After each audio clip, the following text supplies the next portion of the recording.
अस्सलाम वालेकुम पाक व्हीलर्स, मेरा नाम है सुनील मैज और मैं पाक व्हील यूज़र रिव्यू सीरीज़ के एक और एपिसोड के साथ आपकी खिदमत में हाजिर हूँ। ये यूज़र जो है ना, ये 1 साल और तकरीबन 4 महीने बाद हाथ आया है। पिछले साल अप्रैल में इस गाड़ी के बारे में डिस्कशन शुरू हुई थी। गिल्टी। तो आज ही मैं सोचा कि 1 साल 4 महीने बाद हम इस गाड़ी का रिव्यू बना रहे हैं। तो मेरे साथ जी हबीबियन मौजूद हैं, आप लोग जानते हैं इनको और इनकी गाड़ियों को भी जानते रहते हैं। तो आज इस गाड़ी का हम रिव्यू कर रहे हैं, इसका मेक मॉडल और वेरिएंट बता दें। Sir Toyota crown 1996 royal touring with sunroof specially. Toyota crown 1996 royal touring. इसमें 2-3 आते थे, इसमें मैजेस्टा भी आती थी, रॉयल सैलून भी आती है, रॉयल टूरिंग भी आती है। तो इनका डिफरेंस बेसिकली बताएंगे क्या? सर बहुत सारे, जो मैजेस्टा आती थी वो V8 के साथ आती थी, ये वाली क्राउन 2JZ के साथ आती थी। तो डिफरेंट इसके अंदर वेरिएंट्स हैं। जो इससे पहले जनरेशन आती थी उसके अंदर फ्रेम और चेसिस भी लैदा हो जाती थी। तो बहुत ज्यादा कैटेगरीज आई हैं। क्राउन के बारे में सबसे इंपॉर्टेंट चीज से पिछली वाले अक्सर लोगों ने बॉडी रखी होती थी, बिकॉज वो जीप की तरह वो फ्रेम से लैदा हो जाती थी। 95 से पहले, 96 के बाद ये चेंज हो गया था, फ्रेम और चेसिस साथ साथ आती थी फिर।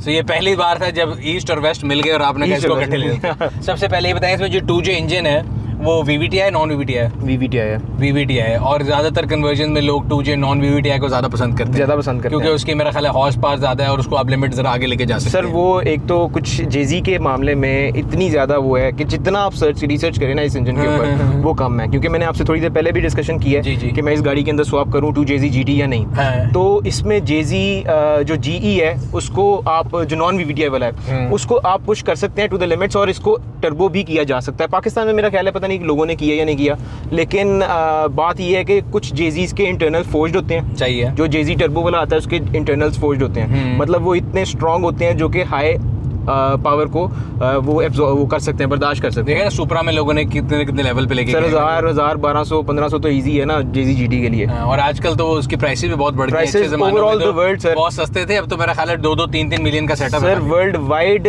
JZ GT अंग्रेज भी ढूंढता है, और हमारे यहाँ पे जो शौकीन लोग हैं मेरे जैसे वो ढूंढने की कोशिश कर रहे हैं, लेकिन हमारे वो ना हिम्मत नहीं पड़ी कि क्राउन में एक 30 साल पुरानी गाड़ी में आपने एक ऑल्टो घुसानी है। वो बड़ा दिल को मैं कह रहा हूँ कि अगर स्टॉक सेटअप की बात करें, हम वो नहीं करेंगे इसको कहाँ तक लेके जा रहे हैं। जो स्टॉक सेटअप है वो 2 से 3 मिलियन के ऊपर चला गया, 2 से 3 मिलियन पे चला गया। ठीक है, अच्छा परचेज डिसीजन की तरफ आ जाते हैं। जब आपने गाड़ी ली उस टाइम आपके पास मार्क एक्सी रूडी, if I am not wrong, right? Yes लालो सेल की थी और उसकी ये उसमें आई थी। दुख की कहानियां सुनाया कर लालो मुझे यकीन माने बहुत याद आती है। दोबारा कभी नजर आई सर? वो उसकी जो हालत है फिलहाल तो अभी तो स्टॉक चल रही है। अच्छा। नहीं स्टॉक चल रही है, वो भाई भी कोशिश कर रहे हैं ठीक रखें। मैंने उनको ऑफर भी कराई है कि गाड़ी मुझे वापस सेल कर दो, लेकिन he is not selling that car. ठीक है, तो आपने वो बेच दी थी और आप गाड़ी लेना चाह रहे थे और आपने कहा कोई डिफरेंट गाड़ी लेते हैं। क्राउन और LS 400 की ऑप्शन थी। ठीक है यार, इस गाड़ी को तो मतलब कह रहे हैं बैठ के फील लगता ही नहीं कि उस एज की गाड़ी है। 90 की गाड़ियां जो है ना, ये वो एरा था कि गाड़ियां जो है ना एजलेस हैं। अगर आज आप इसमें बैठ के आप बोलोगे, जिस अभी हम बात करते हैं बाहर से कि टोयोटा की सेंचुरी है जी, और उसके अंदर आप बैठो, लग्जरीज के अंदर ऐड कर दो, पीछे ट्रेस लगा दो, 2-3 शशके ऐड कर दो, तो बिल्कुल इट लुक्स लाइक सेंचुरी। तो बिल्कुल मिलती जुलती बिल्कुल ऐसी है। ठीक है, तो आपने गाड़ी ले ली और आप लेके फिर उसको बाय रोड लाहौर लाए।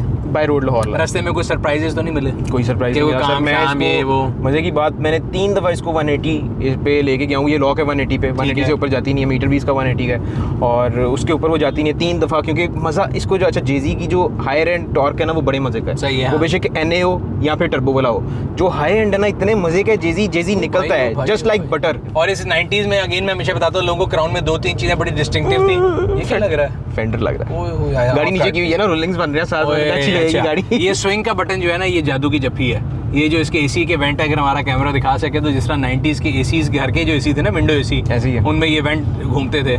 तो crown was the only car, मेरा ख्याल है इज द ओनली कार जिसमें ये वेंट घूमते थे। सर मजे की बात, और ये आपने जब लिए तो ये अभी तक चलते हैं, कैसी मजे की बात नहीं है? सर मैं उस दिन ना जा रहा था एक दोस्त के साथ, और ना मैंने स्विंग बंद किए हुए थे अपनी तरफ करके, गर्मी बहुत शदीद थी। दोस्त ने बैठते साथ ना इसको ऐसे किया सर, मैंने जो सर आप छोड़ दे, जो मैंने उसकी हालत की सर, वो लड़ने पे आ गया कि यार तू इसके पीछे लड़ रहा है। मैंने कहा भाई ये खराब हो जाए, ये मिलना नहीं है मुझे। पुरानी गाड़ी के पीछे होती है। मेरा दोस्त अली रिजवी देख रहा होगा, जो मेरे पास गोल्डन टैंक है ना, वो उसका होता था, उसने लिया हुआ था। और हमारा दोस्त हमारा है, उसने यूं पंगा ले लिया, अच्छी खासी मतलब इस बात पे जंग हुई। और वो उन्होंने कहा यार इसने मुझे इस चीज़ से मना किया। मैंने कहा भाई गाड़ी के बारे में घूम मजाक नहीं है, मैं अली साहब के साथ हूँ। उन्होंने बिल्कुल ठीक किया। खैर, तो वो चाहिए हो गया। इसमें डिजिटल क्लाइमेट कंट्रोल इन 90s अगेन क्या चीज है, सही बात है। ऑप्टिट्रॉन मीटर, ये मीटर साफ कराया कि ऐसे ही साफ था सर? ऐसे ही मैंने अच्छा, ऑप्टिट्रॉन मीटर की वजह से सबसे अच्छी की बात ये कि कितने अरसे बाद भी साफ रहता है। सर मजे की बात मैंने आपको थोड़ी देर पहले ही बताया, मैं दोबारा रिव्यू में भी बताया हूँ कि मैंने ये गाड़ी लेते साथ मैंने कोई काम नहीं करवाया था, ऑयल चेंज करवाया था, टैपेट कवर का जो जैन है वो लीक था, वो मैंने डलवाया था। उसके बाद मैंने गाड़ी चलाई, पार्क जाना, बॉर्डर लेके गया, वापस पे मैंने सर कोस्टर वाले मेरे से रेसे लगा रहे थे लिटरली, और वो कह रहे थे ये गाड़ी आगे क्यों जा रही है, खड्डे इतने ज्यादा थे मैं देखता ही नहीं था। और क्राउन की सस्पेंशन ऐसी है कि वो फील नहीं करवाती अगर बड़े से बड़ा खड्डा आ जाए। सही है। अब मैं वो बेशक ओवर एस्टिमेट कर गया गाड़ी को, लेकिन वापस आके गाड़ी में आवाज़ें आना शुरू होगी सस्पेंशन वाइज। आके मैंने वर्कशॉप पे दी, ऑलमोस्ट लाख 1.5 लाख लगा सिर्फ ये टोटल इस गाड़ी पे मैंने आज तक खर्चा है सस्पेंशन मैकेनिकली।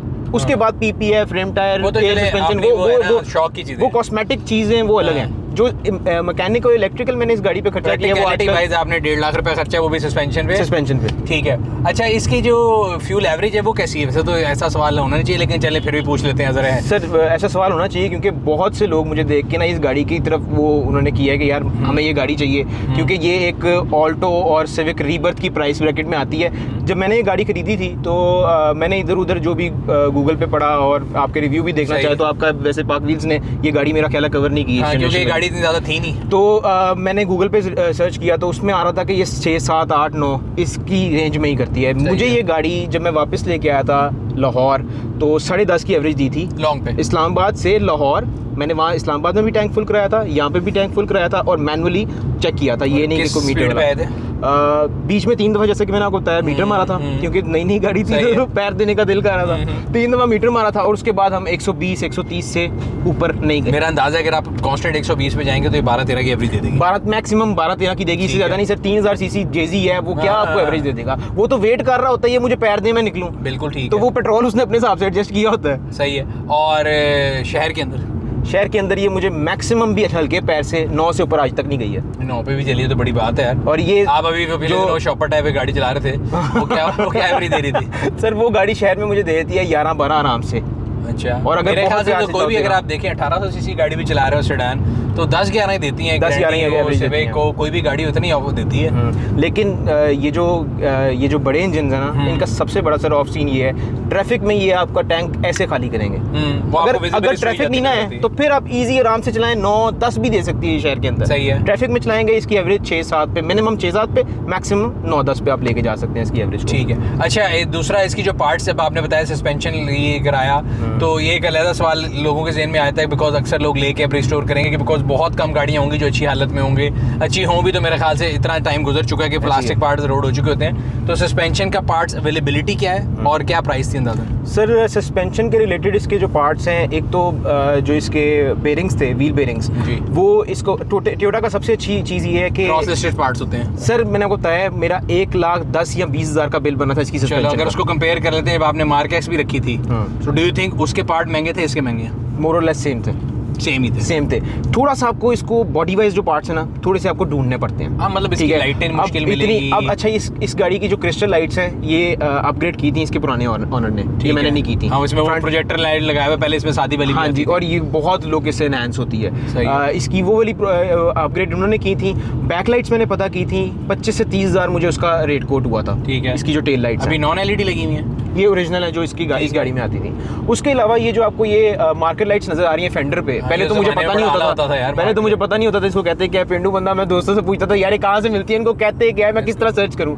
तो मैंने ये एक दोस्त से पता की 8,000 रुपये का पेयर इन लाइट्स का है। तो मतलब इतने भी प्राइसेस में बहुत कोई नहीं है कि बहुत एक्सपेंसिव है। अगर आप एक शौकीन आदमी है आप बर्दाश्त कर सकते हैं, ऐसी गाड़ी रख के आप बर्दाश्त कर सकते हैं। अच्छा, ये मार्कर लाइट्स उस जमाने की गाड़ियों में बड़ी सिग्नेचर होती थी। सीट इसकी मैनुअली एडजस्टेबल है, बट मैनुअली है, बड़ी आला है। सीट की कुशनिंग बड़ी आला है। इसमें भी हम बात कर रहे थे कि आज की जो है ना सेडान जो है पाकिस्तान में खासतौर पर लग्जरी सेडान है, उनके अंदर ये कंफर्ट नहीं जो इस गाड़ी में है। ऐसे ही है। मैं एक चीज़ जो मिस करता हूँ, यही मिस करता हूँ, आपने जो इधर लगाया और आप थोड़ा सा परेशान हुए कि इसमें इलेक्ट्रिक क्यों नहीं है। अच्छा, वैसे मैं ढूंढ भी रहा हूँ कि इलेक्ट्रिक सीट्स मुझे मिल जाए मैं इसके अंदर। मैंने क्रूजर इंपोर्ट किया LC200, उसकी मैनुअल सीटें, लोग कहते हैं इलेक्ट्रिक एक बार ही सेट करनी है। उसके बाद मुझे ये लगता है कि पाकिस्तान में रहते हुए लेदर सीट से एनी टाइम फैब्रिक सीट बेहतर है, बिकॉज 2 महीने की इधर सर्दी आती है। उसके बाद जब गर्मी में आप लेदर पे बैठते हैं ना तो आपका लेदर और वो लेदर आपस में मिल जाते हैं। सर नो डाउट मैं भी इसकी फैब्रिक सीट से खुश हूँ, लेकिन सिर्फ और सिर्फ इलेक्ट्रिक सीट्स होती ना। वो यार साहब नहीं है, रिट्रैक्टेबल साइड मिरर उनकी शेड है। सर एक और चीज़ है, एक और चीज हीटेड साइड मिरर्स भी हैं। वो तो चलो एल्सिन में भी आ गए हैं फ्रांस साहब के कजन्स की गाड़ियों में, लेकिन ये जो रिट्रैक्टेबल मिरर है ना, ये उनको बड़ा फैसिनेट करते हैं। हैंड ब्रेक भी हैंड ब्रेक की बजाय फुट ब्रेक है, राइट? फुट ब्रेक है और यहाँ से इसका लीवर होता है, ये मोस्टली लोगों को पता नहीं होता, ये काफी लोगों को नहीं पता। अच्छा, ये आपने एंड्रॉइड खुद इंस्टॉल किया? ये मुझे लगा हुआ, मैं आपको बता रहा हूँ, मैंने इस गाड़ी के अंदर सर बहुत ही अच्छा बंदा था लगा। और एक बात और, जो पठानों का टेस्ट है ना गाड़ियों में, और जिस तरह वो रिस्टोर करते हैं भाई, कमाल। आजकल तो मैं बता रहा हूँ कि जो आपकी नॉर्थ साइड पे जो रील है ना, वो तो मुझे लगता है मुझे पागल करने के लिए है, मेरा दिमाग खराब करने के लिए आती है। इतनी प्यारी प्यारी 90s की मरगला, 90 की क्रूजर है। हमारे एक और दोस्त है तलील, उनकी मैं जब देखता हूँ ना वीडियोस, मैं आपको भेजूंगा, आप भी पागल हो जाएंगे सर। मतलब वो ऐसी गाड़ी तैयार करते हैं यार, मैं कहता हूँ कमाल। और वाकई में आई एग्री विद यू कि जितना as you go towards north from Lahore, Islamabad, Pindi, Peshawar, Abbottabad, यार मैं कहता हूँ 90s की गाड़ी को रिस्टोर करने का, संभालने का जो टेस्ट उधर है ना, किसी के पास नहीं है। मैं फैन हूँ सब, दिस इज ट्रू। कमाल आदमी, कमाल लोग, मैं भी फैन हूँ। बट लेकिन प्राइसेस बहुत ज्यादा हाई हो गई सर। मैंने ये गाड़ी जिस ब्रैकेट में ली थी आपको पता है, अभी पिलर रेस भी है ना, सॉरी जी सर, ये सबसे बड़ा झटका इसका यही है। इसके अंदर ये जो आपने एयर BFT इंस्टॉलेशन कराई, उसकी क्या वजह थी सर? अच्छी नहीं लगी गाड़ी, अच्छी लग रही है, लेकिन क्या सोचा था? इसकी अपनी सस्पेंशन बड़ी स्मूथ थी ना सर, अपनी सस्पेंशन अच्छा है, no comparison to the stock suspension. ये सस्पेंशन जो इसकी ओरिजिनल थी उसका तो स्वाद ही अपना था। मैंने आपको बताया, पाक चाइना बॉर्डर से होके आया था, मैंने कोई खड्डा नहीं देखा, बहुत मजेदार सस्पेंशन है। पीछे वाले पैसेंजर सोते गए थे, सोते आए थे, बहुत एंजॉय किया उन्होंने। BFT इंस्टॉल करने का सिर्फ और सिर्फ सोली मकसद ये था, गाड़ी खूबसूरत लगनी चाहिए। गाड़ी जो नीचे होती है तो बहुत प्यारी लगती है ये गाड़ी। आप इसको नीचे करके गाड़ी को चलाएं, एक तो लॉन्ग चेसिस है, नीचे होके और लंबी लगती है। बिल्कुल। अच्छा, इसके आपने जो रिम डाले हैं मुझे बड़े पसंद है। ये कौन सी कंपनी के हैं और इसको डालने के लिए क्या कुछ सोचा था पहले? ढूंढे, क्या किया, कैसे ढूंढे? ये तो काबली हैं, ठीक है। ये मैंने रिम्स परचेज किए थे पेशावर से, पेशावर में किसी के पास पड़े थे। ये रिम्स इंस्पायर्ड बाय टैंक के जो रिम्स आते थे, डीप डिश जो आपकी टैंक में लगे भी हुए हैं, मोनोलॉग्स, ये उससे इंस्पायर्ड है। स्टैगर्ड सेटअप है, आगे 18 है। अच्छा, आगे 8 JJ, पीछे 8.5 JJ। बेहतर नहीं, बहुत इस गाड़ी की जो खासतौर पे शेप है ना, उसको बहुत ज्यादा सूट करता है। मैं कहता हूँ कि जो गाड़ी की शेप के साथ आपके रिम की ना बड़ी जरूरत होती है कि उसको मैच करें बंदा। यही मैं उठा के किसी और गाड़ी पे लगा दूँ तो नहीं चलेंगे। अच्छा, सनरूफ इसकी ऑपरेशनल थी? सनरूफ ऑपरेशनल है? नहीं, पहले थी कि आपने खुद किया? पुरानी गाड़ी में सनरूफ बड़ी जल्दी से कुछ नहीं किया इस गाड़ी में। मैं जिंदगी का बहुत बड़ा, मैं अपने आप को लकी समझता हूँ। मैंने लकी भाई से गाड़ी ली है ना, तो मैं अपने आप को लकी समझता हूँ। मैं अपने ये देखें, सनरूफ इसका टोटली काम करता है। अगर मैं इसे खोलना चाहूँ खोल भी सकता हूँ, लेकिन आपका कैमरा भी ऊपर नीचे जाता है, GoPro गिर जाएगा। अच्छा, गुड हो गया। तो अभी इसमें प्रोजेक्ट में और कोई चीज ऐड करनी है आपने? इसमें एयर BFT लग गए, इसके व्हील्स लग गए। दूसरा बायस है, सबसे इंपॉर्टेंट जो चेंज हुआ है वो तो आपने इसको कलर्ड PPF कर लिया। ऐसे ही है। और ये काला कलर ज़हन में कैसे आया? सर, काला कलर ऐसे ही ज़हन में आया। एक तो मुझे काले के रंग से शुरू से ही बड़ी नफरत है। एक वजह से, वो वजह ये है, मैं बताता हूँ, एक्सप्लेन तो करने दें। नफरत करा ले। नफरत यूं है कि सर लाहौर में ऐसे गंदी होती है। मैं गाड़ी को कपड़ा मार के घर से निकला था, 1 घंटा हो गया, मट्टी पड़ गई है। ठीक है, वाइट गाड़ी लेते हैं आप, चला सकते हैं तकरीबन 2-3 दिन, मट्टी नहीं पड़ती। ठीक है, एक ये रीजन थी। लेकिन ब्लैक से ज्यादा एग्जीक्यूटिव रंग भी कोई नहीं है। और ये गाड़ी क्योंकि लॉन्ग चेसिस लगती है, एक एग्जीक्यूटिव फील है इस गाड़ी में, एक प्रीमियम फील है, तो मैंने कहा यार ये डिजर्व करती है कि इसके ऊपर ब्लैक हो। और वो अल्लाह का शुक्र है, लोगों ने पसंद भी किया। और एक मैंने टर्म भी यूज़ करता हूँ अपने चैनल पे, माफिया क्राउन, तो वो एक वाइब देती है ओवरऑल गाड़ी। हाँ, इसकी अगेन मैं बता रहा हूँ, आपने ब्लैक और ग्रे जो कम्बिनेशन किया, इसकी बहुत ज़्यादा वो उससे मिलती है ना, जो टोयोटा की गाड़ी जिसके पीछे लोग आजकल सेंचुरी के पीछे पागल हैं कि वो, हाँ जी, खैर उसका इंजन साइज भी बड़ा होता है, लेकिन उसकी लुक इससे V12 आता है गैस। हाँ, V12 आता है, तो उसकी लुक इससे बहुत ज़्यादा मिलती है। हाँ जी, ठीक। अच्छा, इंटीरियर में ये बड़ी, इसकी जो छत है अभी तक बड़ी बात है। ठीक है, जर्मन गाड़ी होती है तो लटक गई होती है, इसके सिर्फ पिलर पे थोड़ा बहुत आपको लग रहा है एज नजर आ रही है। ये होना है, थोड़ी एज नजर आ रही है, लेकिन बाकी इंटीरियर जो है ना बिल्कुल इंटैक्ट है। सो आपने और कुछ चीज पंगा नहीं लिया? अब आगे प्रोजेक्ट में कोई चीज आ रही है, ये इसका क्या पड़ा हुआ है? सर, सर ये मीटर है, इसके बैक बम्पर पे लकी भाई ने सेंसर जो लगाए थे, पार्किंग सेंसर लगाए हुए थे। ठीक है, तो ये इसका मीटर है, ये चल रही है। मैं इस्तेमाल नहीं करता, पर लगे हुए हैं, मैं तो उतारे भी नहीं है, लेकिन ये एक डैशबोर्ड में एक चीज बड़ी अजीब सी लगती है। और कोई चीज अभी इसमें चेंज करने का प्लान है? सर है काफी इसकी एक तो रोल्स रॉयस के साथ थोड़ा सा इंस्पायर्ड है, शायद वो करें थोड़ा सा पंगा, स्टारलाइट। उसके साथ एक और मैंने एक सोचा हुआ है, वो होपफुली जब करवाऊंगा तो मैं आपको दिखाने जरूर आऊंगा। वो डिफरेंट चीज है। नहीं सर यार, करवा के मैं फौरन आऊंगा आपके पास आपको दिखाने, या व्हाट्सएप कर दूंगा तस्वीर, वो बेहतर है। तो ये था आज का रिव्यू।